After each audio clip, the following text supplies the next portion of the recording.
Sebelum melanjutkan, jangan lupa subscribe dulu. Terima kasih. Bab 391, Kesimpulan yang mengejutkan. Mata lelaki tua itu menyipit saat cengkeraman kematian menyelimutinya. Dengan jantung yang tercekat di tenggorokan, ia ingin berteriak ketakutan.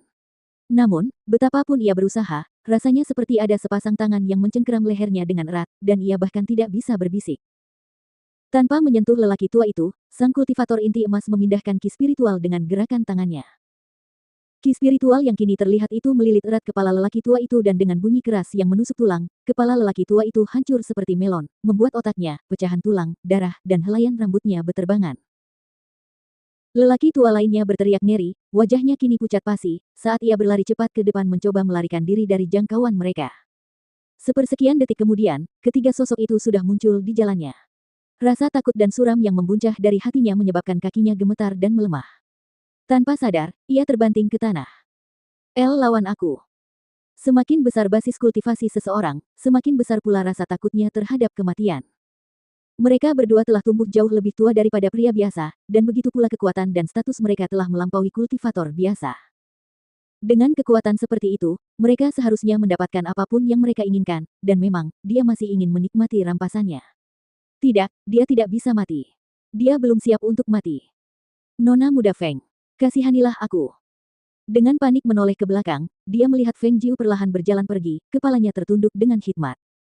Master bermartabat dari Sekte Bela Diri Besar di puncak kultivasi ini, pada saat ini, telah berubah menjadi pengecut yang merengek dan merengek. Bukannya dia tidak ingin bertarung, tetapi kekuatan lawan-lawannya yang mengejutkan telah menjatuhkannya. Bahkan dengan sedikit tekanan, mereka telah menjepitnya ke tanah. Bagaimana dia bisa berharap untuk bertarung? Jika dia tahu bahwa kediaman Feng menyembunyikan kekuatan sebesar itu, mereka tidak akan pernah bermain-main dengan gagasan yang sia-sia untuk menyerang Feng Xiao.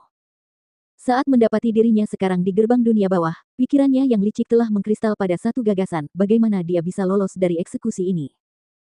Tetapi sekarang setelah dia mengetahui rahasia besar kekuatan kediaman Feng, bagaimana dia akan membiarkannya hidup untuk melihat hari lain. Berdiri agak jauh, Feng Jiu mengamati lelaki tua itu terkapar di tanah sambil memohon agar nyawanya diselamatkan.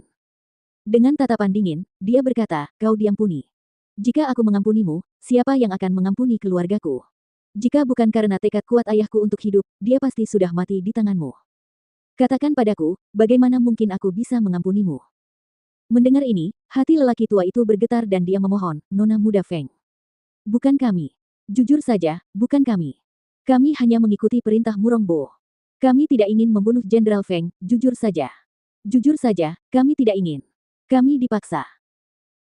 Sebelum dia sempat menyelesaikan ucapannya, Feng Jiu sudah berbalik dan pada saat itu, sepasang tangan mencengkeram pelipisnya dan dengan suara keras, lelaki tua itu jatuh terguling, mati seperti paku pintu.